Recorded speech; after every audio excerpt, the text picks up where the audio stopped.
La commission femmes du MMM souhaite à tous nos amis de la presse la bienvenue et me dire merci pour votre présence.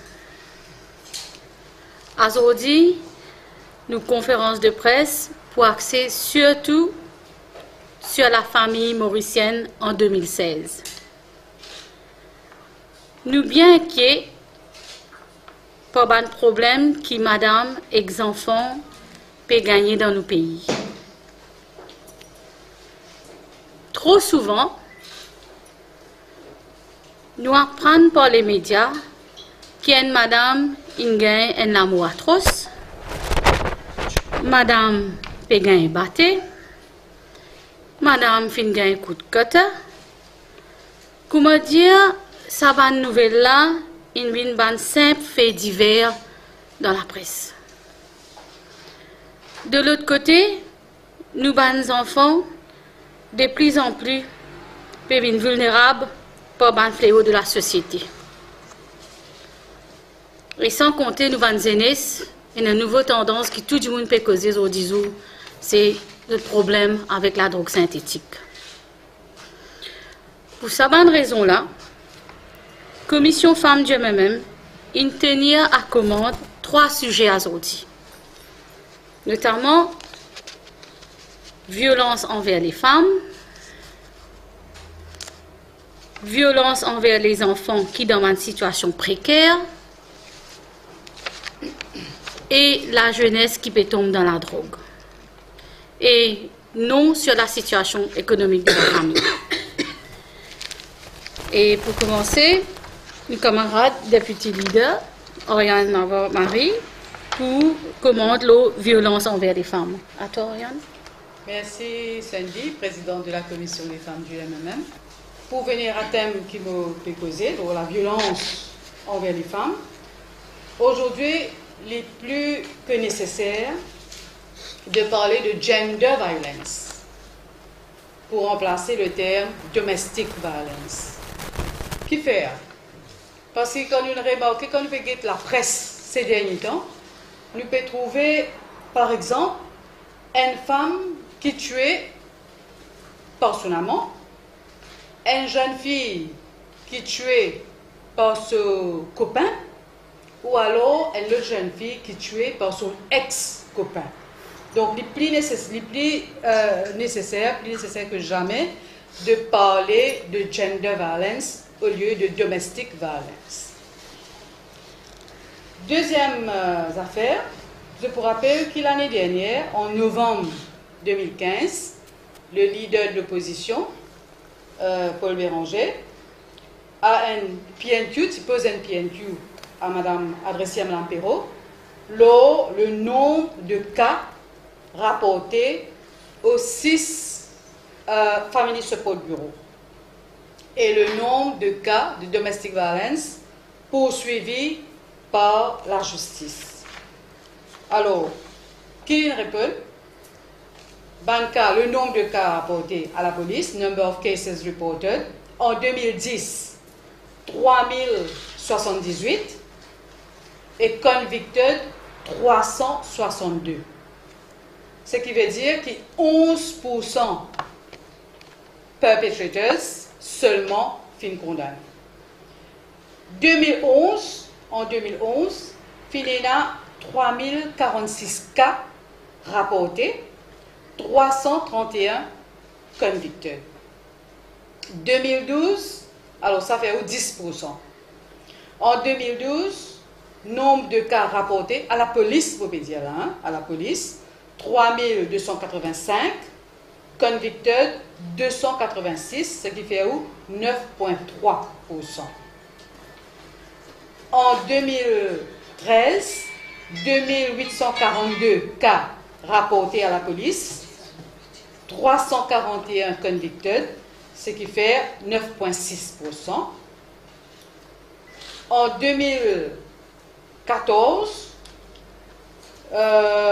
3062 cas rapportés, 301 convicted, 9,2%. 2015, Alors, il donne chiffre janvier à octobre, parce qu'il y a une petite pesée en novembre. Alors, le nombre de cas rapportés en 2015, c'est-à-dire janvier à octobre 2015, 2375 cas rapportés, 228 convicted, ce qui fait 5,4%. Right? Et après, il donne nombre de cas rapportés au Family Support Bureau du ministère. En 2010, 2215. 2011, 1817. 2012, 1974. 2013, 1786. 2014, 1680. 2015, le jour de janvier à octobre 2015, 1259. Et il y a ajouté capable une duplication of figures qui nous d'accord avec ça.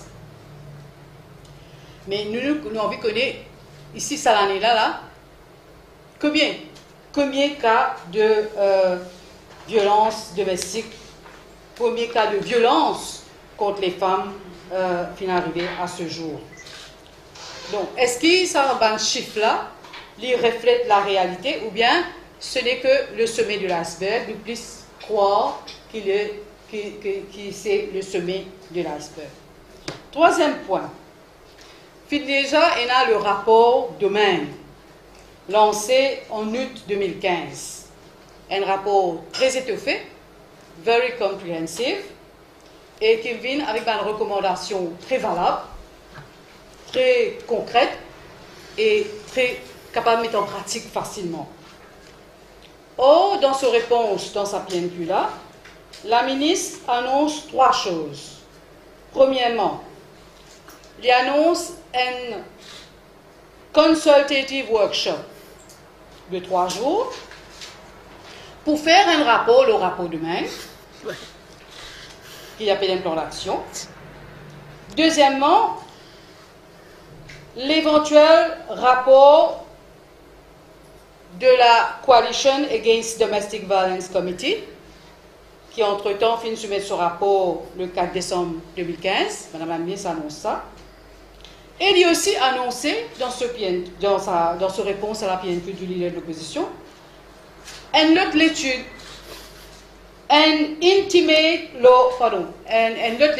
law Intimate Partner Violence, qui est financée partiellement par UNFPA, et la dite étude to be completed by July 2016. Est-ce qu'il est pas plus judicieux pour utiliser l'argent de la UNFPA pour mettre en pratique certaines recommandations du rapport au domaine sur l'aspect préventif, qui fait un autre rapport, un autre rapport, un autre rapport. Mais s'il fait ça aussi, est-ce qu'il y a un rapport, il rend public rapport, est-ce qu'il fait eux-mêmes rapport qu'il mentionné là? Maintenant, pour revenir à la National Coalition Against Domestic Violence Committee, rapport qui fait très très pâle figure par rapport au rapport demain, les deux seuls aspects qui nous font noter dans ce rapport de sa coalition-là, c'est, premier, streamlining of procedures for domestic violence, et deuxième, proposals for accommodation and employment. Seulement ça, qui ça rapport-là, et les étudiants, c'est pas comme il faut. Sa premier point-là, donc streamlining of procedures, il propose the setup of a command center against domestic violence.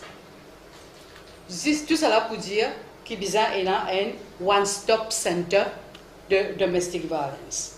Or, il y a déjà 6 Family Support Bureau qui supposait faire ça, qui supposait être un one-stop center. Et ces 6 Family Support Bureau là, moi comme ministre, je mets ça de 2000 à 2005, il y en a 6, mais depuis 2005, il reste 6. Donc si ça augmente ça, au lieu qu'il annonce pour faire un autre command center against domestic violence, qui peut mettre sur pied un tel one-stop center. Et deuxième le deuxième point là, Proposals for Accommodation and Employment. Donc, le sous-comité propose Emergency Accommodation. Emergency Accommodation pour les victimes de domestic violence. Est-ce qu'il fait mettre ça sur qui vient arriver exactement l'eau accommodation? Nous posons la question. J'ai envie que le ministre viendra la réponse. Pour conclure, nous demandons, nous, qu'il y ait un plus de commitment de la part du gouvernement sur le sujet de violence à l'égard des femmes, sur le gender violence. La vie trop précieuse pour Badine avec un tel sujet. Nous demandons qu'il mette en pratique les recommandations du rapport Domaine. Ça pour faire plus sérieux et nous pour capables de diminuer, sinon éradique la violence à l'égard des femmes et des jeunes filles.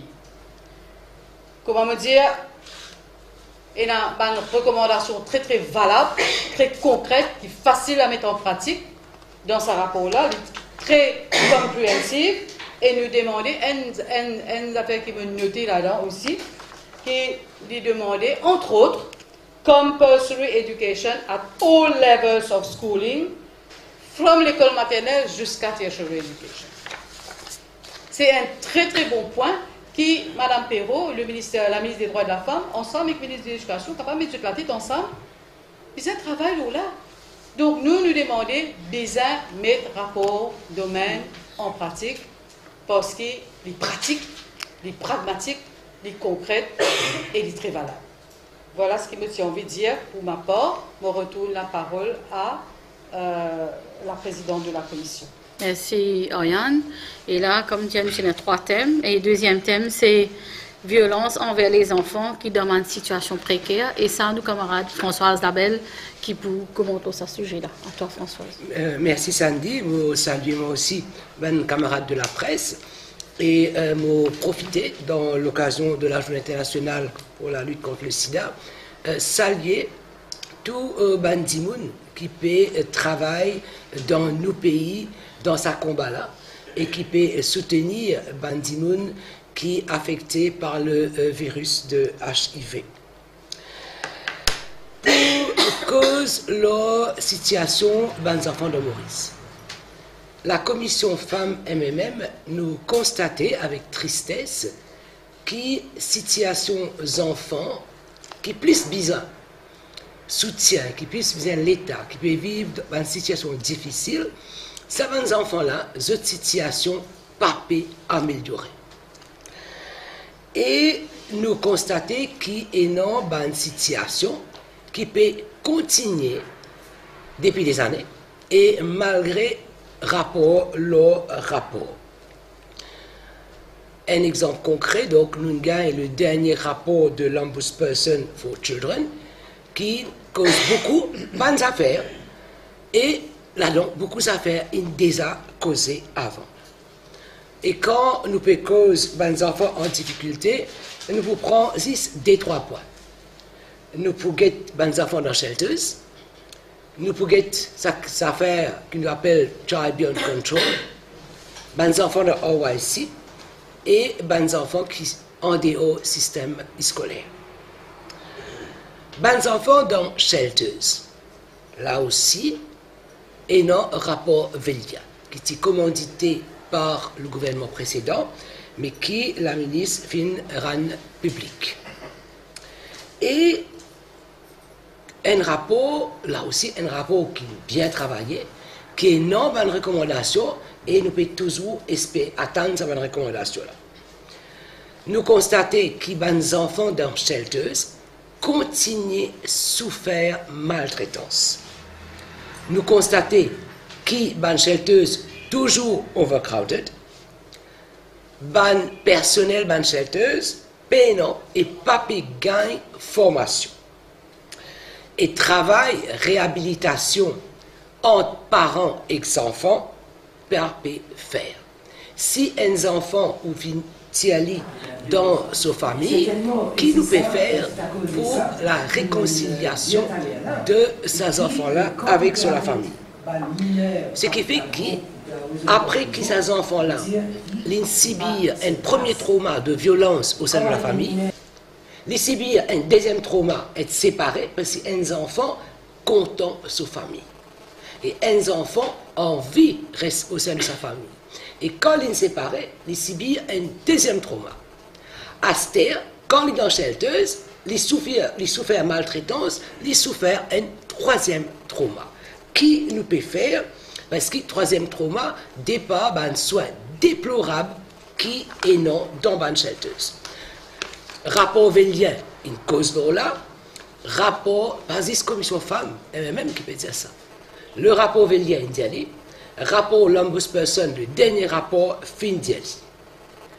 Et pareil comme en y a une dimension, un rapport, le rapport qui fait, et après, action pénale, implémentation pénale, donc la violence à l'égard des femmes, nous trouvons, concernant les enfants, organise grand conférences, ateliers dans bonne place, mais par exemple, en mai 2015, tu organises un atelier formation.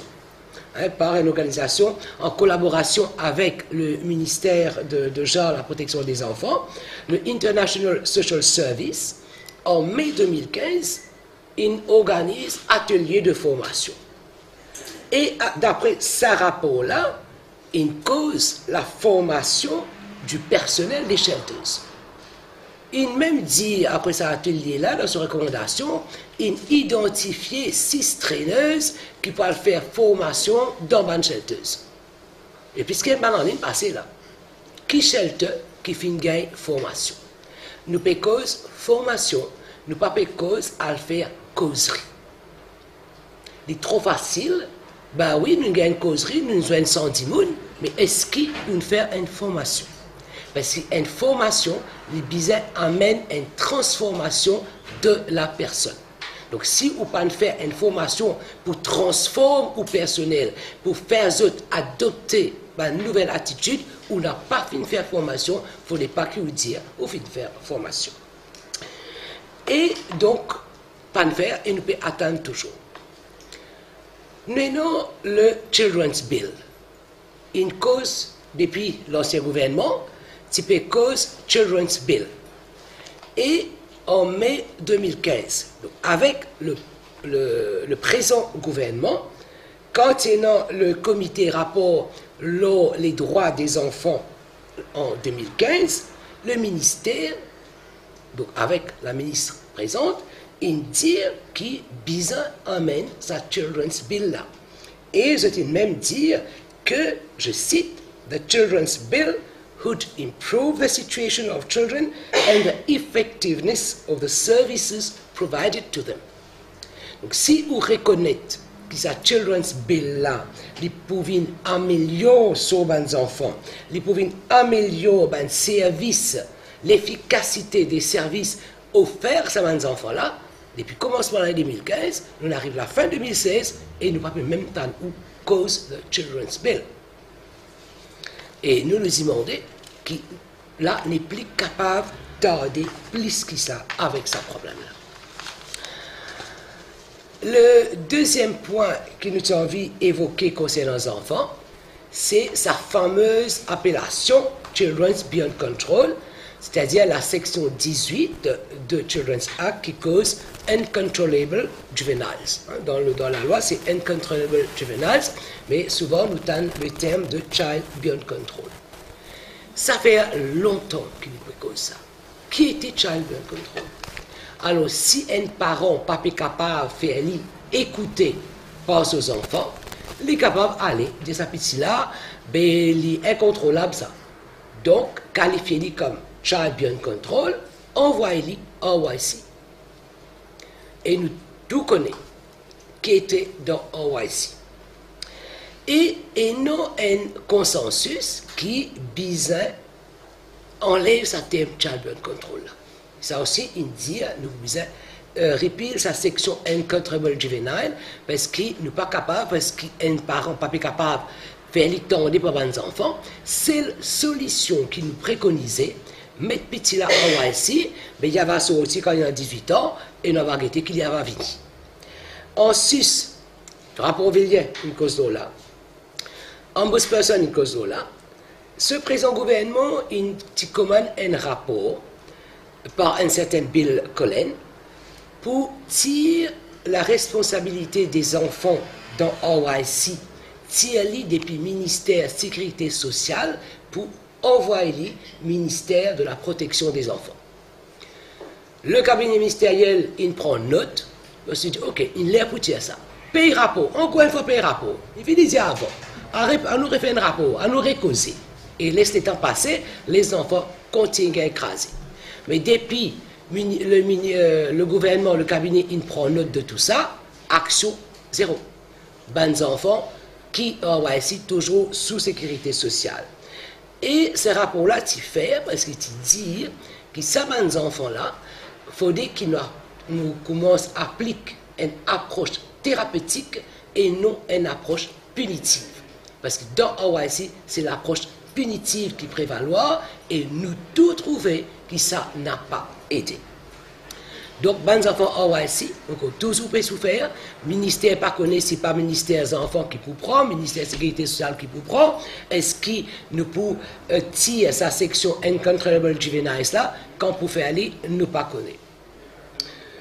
L'autre point qui nous avons envie d'aborder, c'est les enfants qui retrouvent en dehors du système scolaire. Et ça, c'est une situation extrêmement triste. Maintenant, la loi, je vous rappelle qu'en 2005, sous nos collègues Steven Obigadou, la loi a amendé pour que l'éducation vienne obligatoire jusqu'à l'âge de 16 ans.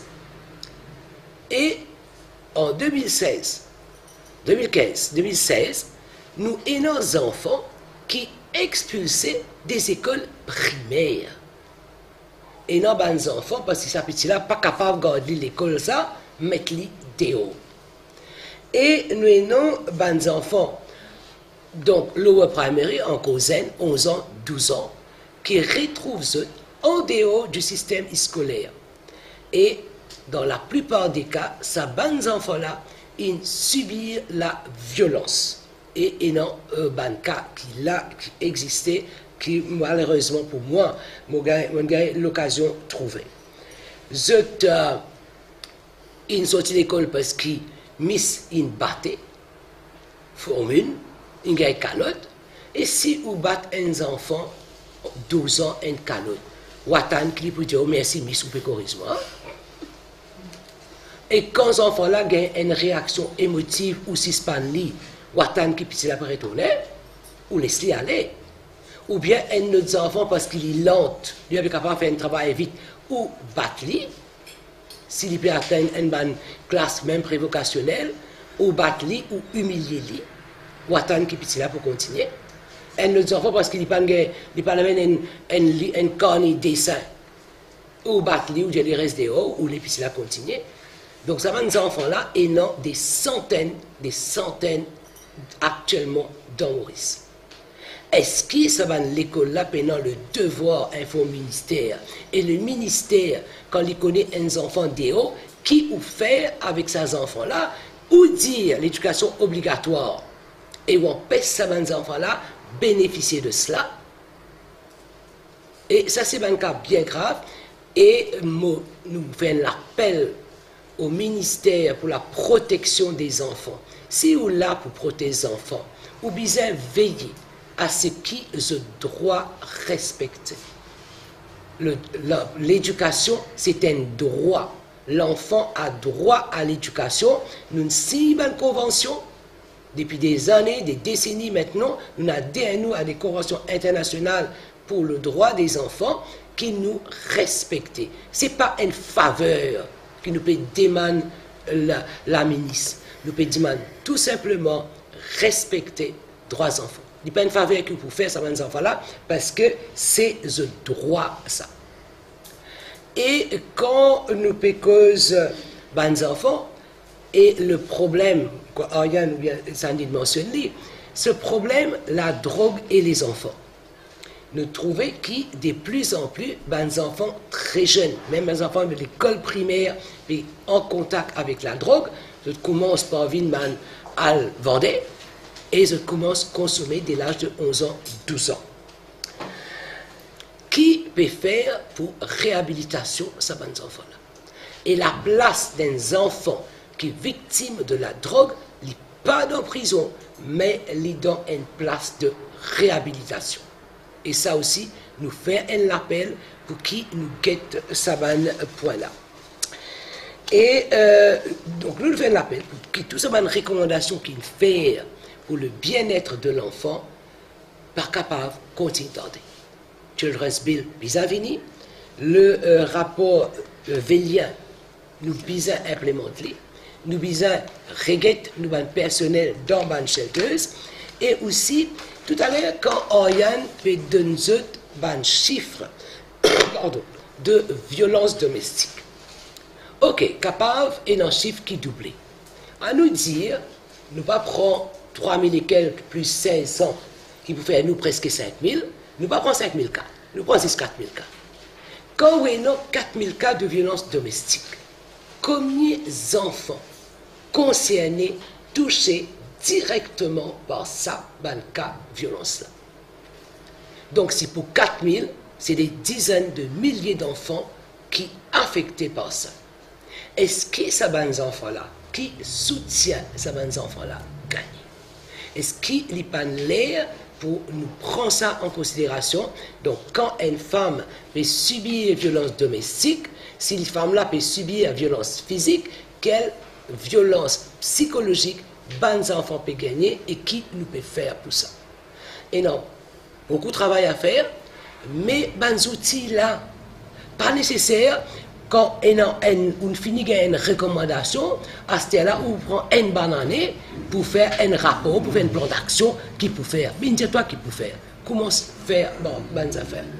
Donc, nous très attristés par la situation des enfants et nous demander qui n'est pas capable de laisser ça continuer. Voilà. Merci. Merci Françoise. Et là, notre troisième intervenante, c'est notre camarade Urmila Rotou de la circonscription numéro 17, qui est dans le régional numéro 17 et qui peut participer pleinement dans nos commissions femmes master. Et il cause la jeunesse qui peut tomber dans la drogue. À toi, Urmila. Merci beaucoup, Présidente. Bon après-midi à tous. Aujourd'hui, mon intervention il faut axer le problème de la drogue à Maurice. De nos jours, nous pouvons constater que de plus en plus, nous jeunes tombent dans sa fléau de la drogue. La drogue est partout, dans toute tranche d'âge, mais plus particulièrement, elle peut affecter nous jeunes. D'après mon chiffre officiel, nous avons déjà 57 personnes qui finissent décédées avec le problème de la drogue. Nous arrivons à une situation que nous enfants peuvent être vulnérables vis-à-vis de ce fléau-là. Beaucoup de nous jeunes peuvent prendre une substance illégale, telle que la drogue synthétique, qui peut faire un ravage dans l'école secondaire et même primaire. Il y a aussi des autres drogues qui m'ont consommé, comme le cannabis et le brown sugar. Nous pouvons constater qu'il y a des jeunes qui sont même impliqués dans le commerce de la drogue. Et ça n'est pas normal du tout. Et qui mangent de la drogue, vous retrouvez partout. Partout que nous jeunes qui aller. Dans la gare, dans le coin de la rue, que vous prenez les sons, partout. Donc, nous jeunes encore plus vulnérables à ce fléau-là. Et nous avons des étudiants qui plient triste encore, c'est les étudiants qui fabriquent la drogue dans un laboratoire, dans l'école, sans qu'ils soient responsables au courant de ça. Et il y a même un incident quand un jeune a campé, quelques mois de cela, a campé avec son camarade, et le lendemain, c'est ce cadavre qui retourne la case. Imaginez-nous l'état d'esprit de ces parents-là, quand ils peuvent trouver que ces enfants peuvent retourner, ils finissent décédés. Et quand on fait autopsie, elle a trouvé qu'il est mort à cause de une conséquence de la drogue. Il prend la drogue synthétique. Et que, pas plus tard qu'il a dit, là-dessus, il arrête 3 ans qui peut vendre la drogue dans une localité, dans Port-Louis. Et nous, la commission femmes, peut déplorer le fait qu'il y a une autorité pas peut prendre cette responsabilité. Nous arrivons même à une situation que notre autorité peut faire la sourde d'oreille. Nous ne pouvons pas accepter que la drogue peut venir un problème bien grave. Nous n'a aucune solution concrète. Nous n'a aucun suivi. Nous connaissons des staff qui prennent la drogue, mais qui nous peut faire pour aider? Qui nous peut faire pour empêcher ça dans la drogue, la guerre contact avec nos enfants? Rien ne peut faire. Et qu'en plus, nous, au niveau commission madame, nous pouvons penser que le ministère a fini set-up un awareness campaign très agressif au niveau de collège secondaire. Ce qui ça fait aller sur le long terme. Tous les termes ou toutes les semaines, on dit qu'on vient une cause avec ban zen dans l'école, ban étudiants. Et aussi, target man l'école n'a plus le risque que ces enfants-là tombent dans la drogue. Et aussi, ban resource person qui vient aller à cause de ces jeunes-là, explique qu'il y a un danger et la drogue. Et aussi, nous pensons qu'il y a un billboard qui peut servir un grand impact sur les jeunes. Parce que quand tu gâtes, c'est marché, tu allais, tu lisais tout le temps un billboard, un affaire qui est affiché partout. Et là, tu peux conscientiser un petit peu plus sur l'effet de la drogue là. Et comme on connaît, tous les jeunes, les réseaux sociaux, Facebook, Twitter, etc. Je pense qu'il y a une campagne de sensibilisation au niveau des réseaux sociaux, que les jeunes, tout le temps, sont là-bas, tous les jours, sont là-bas. Ça, tu peux faire ce fil qui, ouais, ça, il y a un problème dans la drogue, il ne faut pas me faire ça, il ne faut pas me faire ça. Mais si l'autorité peut continuer de sa côté que tu peux aller là, dans un chemin que tu peux aller là, mais je trouve que la jeunesse, trouve très très sombre et qui plus aller encore, la situation peut empirer ici. Merci. Merci Omila. Et là, pour terminer, nous, la commission Femmes Dieu même, aujourd'hui, il vient de montrer the human aspect, l'aspect humain des problèmes énumérés. Et nous pas là pour faire la politique, la souffrance de la famille mauricienne. Nous faire un appel aux différentes autorités concernées, prendre conscience de l'ampleur de ce problème-là, un problème qui peut ronger nos sociétés et nous la famille. Nous demandons aussi à l'autorité prendre une action nécessaire pour combattre tout les problème qui est énuméré. Commission Femmes MM espérer qu'il y ait une autorité pour prendre en considération un rapport qui finit cité, tous 23 camarades, ils citent différents rapports dans nos conférences de presse. Nous espérons que ce rapport-là, pas oublier d'un tiroir et que je pour prendre la poussière. They must act now. Nous demandons l'autorité agir, commencer maintenant, parce qu'il est trop tard pour nous, la jeunesse et la famille. Et comme dans la pratique de nous-mêmes, et nous pas insensibles à tout les problèmes qui arrivent autour de nous, nous, la commission Femmes Dieu même, pour marquer la journée contre domestic violence, nous pouvons organiser une causerie pour nous membres ce samedi à 13h30 à la Louise dans nos quartiers général au numéro 18 avec thème Femmes développent tes capacités pour arrêter la violence domestique et c'est nos camarades Françoise qui anime sa session là. Et je vous remercie tous pour votre attention et nous autres pour votre question. Merci.